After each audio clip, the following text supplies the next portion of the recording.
I think these two votes in Iowa and New Hampshire are going to be much more important than usual. And not necessarily because they're going to pick the winner, but they're going to tell us something about Donald Trump.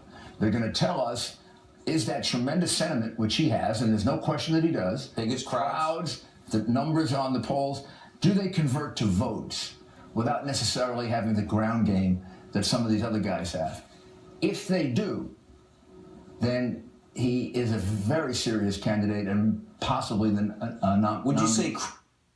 Now that was former New York City mayor and former Republican presidential candidate Rudy Giuliani, one of several establishment Republicans. There it is, warming up to Donald Trump as the Republican race resembles more and more looks more and more like a showdown between the two frontrunners, Trump and Texas Senator Ted Cruz. Mayor Giuliani telling the Washington Post that if it came down to Trump or Cruz, there is no question I'd vote for Trump.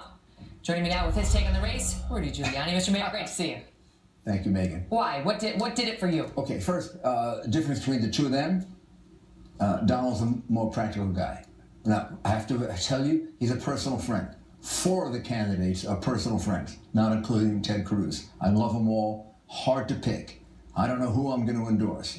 But between Trump and Cruz, Cruz is too rigid, he's too right-wing, he will give away the Northeast, gone. In the general? Absolutely. Okay. Maryland up to Maine, gone. California up to Washington, Oregon, gone. Who can Trump get that Cruz can't get? I'll give you one person I just had dinner with. The head of the Correction Workers Union in New York, Norman Seabrook, who is an African American, enormously well respected by everyone in the African American community. He said to me tonight, I'm endorsing Donald Trump because he can get jobs. Donald Trump can do what Ronald Reagan did. He can reach over and he can get Reagan Democrats. Ronald Reagan, he can also get African Americans, and believe it or not, Latinos, because he's not tarred by the long connection with the Republican Party that we all have. Blacks have this feeling about the Republican Party that we're anti-black, anti-Hispanic. We're not, but they have that feeling. He doesn't carry that burden with him. He could reach over, and he could be an enormously powerful general election candidate. Why do you say you think he'll get Latinos? Because if you look at the polling on his numbers with Latinos, it's like 80% opposed. You know what he's right about? When he finally gets to them, what they really care about? Jobs. Can they work? Can he lift the economy? Can he create growth? Can he reach out to them the way Ronald Reagan was able to reach out to the union workers who were all Democrats, but they voted for him because they felt he could increase their wages. Now, I believe he's making a mistake in not showing up in the debate.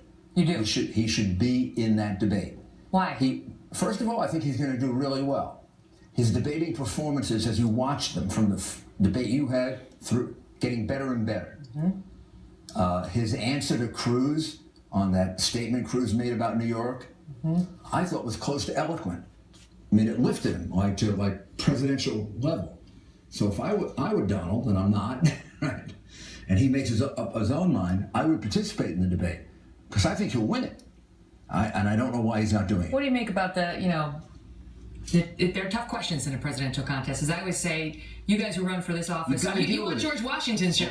Okay. I was the front runner for, not as long as he was, but I was the front runner for a long time.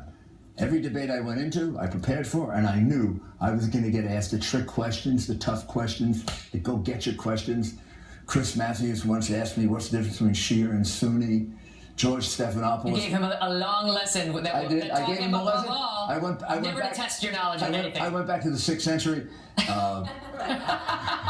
George Stephanopoulos asked me, of all the things I did wrong in my life, including my marriages, what do I feel worst about? I said to George, I'd rather confess that to your father, a priest, than to you.